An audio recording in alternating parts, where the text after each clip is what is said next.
Hi friends, welcome to Madhura Kannada Kaliyona channel.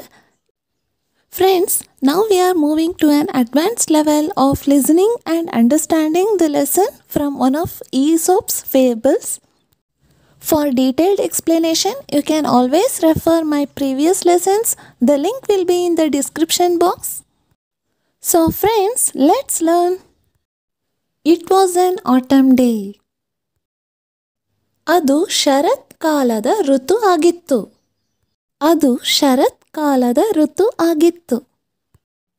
The wind and the sun had an argument about who was stronger. ಸೂರ್ಯ ಮತ್ತು ಗಾಳಿಯ ನಡುವೆ ಯಾರು ಬಲಶಾಲಿ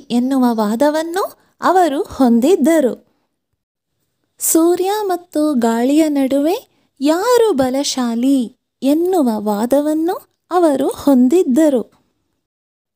The wind boastfully said, I am stronger than you. ನಾನು ನಿನಗಿಂತ ಬಲಶಾಲಿ ಎಂದು ಗಾಳಿಯು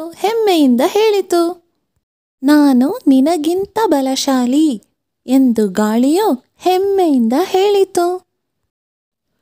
I have uprooted huge trees and drowned millions of ships. ನಾನು ದೊಡ್ಡ ದೊಡ್ಡ ಮರಗಳನ್ನು ಬೇರು ಸಹಿತ ಕಿತ್ತು ಹಾಕಿದ್ದೇನೆ ಮತ್ತು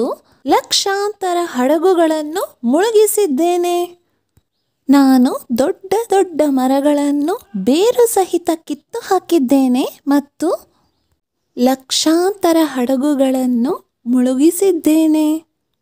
I can cover you with clouds so that no one can see you. ಯಾರೋ ನಿನ್ನನ್ನು ನೋಡದಂತೆ ನಾನು ನಿನ್ನನ್ನು ಮೋಡಗಳಿಂದ ಮುಚ್ಚಿ ಹಾಕಬಲ್ಲೆ.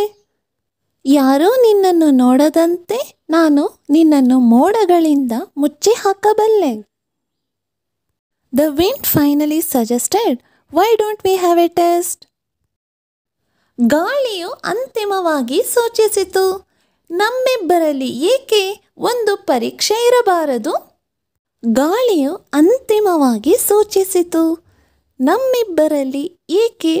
ಪರೀಕ್ಷೆ ಇರಬಾರದು?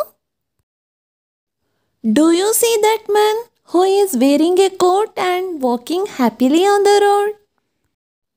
ಅಲ್ಲೊಂದು ವ್ಯಕ್ತಿಯು ಸಂತೋಷದಿಂದ ರಸ್ತೆಯಲ್ಲಿ ನಡೆದುಕೊಂಡು ಹೋಗುವುದನ್ನು ನೋಡಿದ್ಯಾ?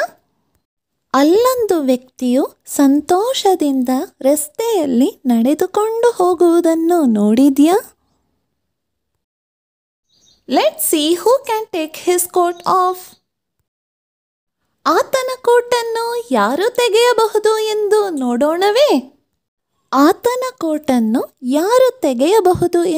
ನೋಡೋಣವೇ? The sun agreed. ಸೂರ್ಯನು ಒಪ್ಪಿದನು. The wind started blowing. ಗಾಳಿ ಬೀಸಲು ಆರಂಭಿಸಿತು. He blew harder and harder. ಅವನು ಜೋರು ಜೋರಾಗಿ ಗಾಳಿ ಬೀಸಿದನು.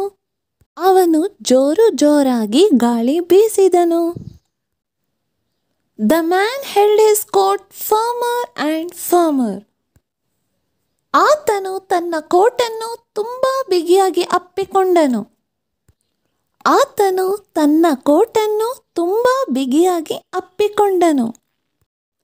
The wind blew still harder. ಗಾಳಿಯು ಇನ್ನೂ ಜೋರಾಗಿ ಬೀಸಿತು. The man held his coat still tightly. ಅವನು ತನ್ನ ಕೋಟನ್ನು ಇನ್ನೂ ಬಿಗಿಯಾಗಿ ಅಪ್ಪಿಕೊಂಡನು.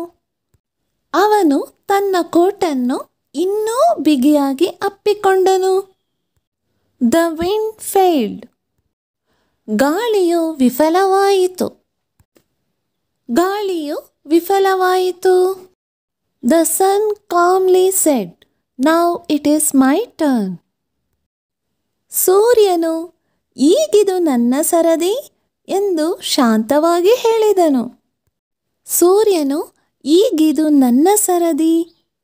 ಶಾಂತವಾಗಿ ಹೇಳಿದನು. The sun smiled gently at the man. ಸೂರ್ಯನು ಆತನನ್ನು ನೋಡಿ ಸೌಮ್ಯವಾಗಿ ನಕ್ಕಿದನು.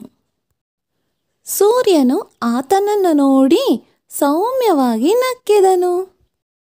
The man felt warmth and very soon took off his coat.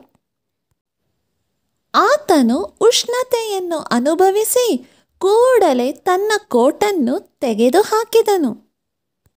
ಆತನು ಉಷ್ಣತೆಯನ್ನು ಅನುಭವಿಸಿ ಕೂಡಲೇ ತನ್ನ ಕೋಟನ್ನು ತೆಗೆದುಹಾಕಿದನು.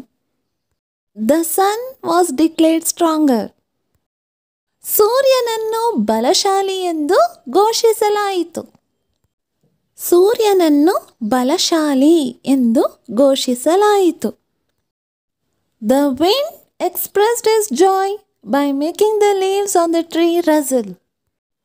ಮರದ ಎಲೆಗಳಿಗೆ ಗದ್ದಲ ಸದ್ದನ್ನು ಮಾಡಿಸುವ ಮೂಲಕ ಗಾಳಿಯು ತನ್ನ ಸಂತೋಷವನ್ನು ವ್ಯಕ್ತಪಡಿಸಿತು.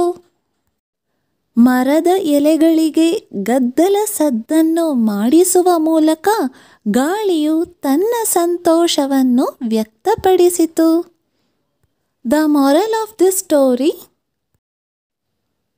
kind and gentleness can achieve what brutal force can't.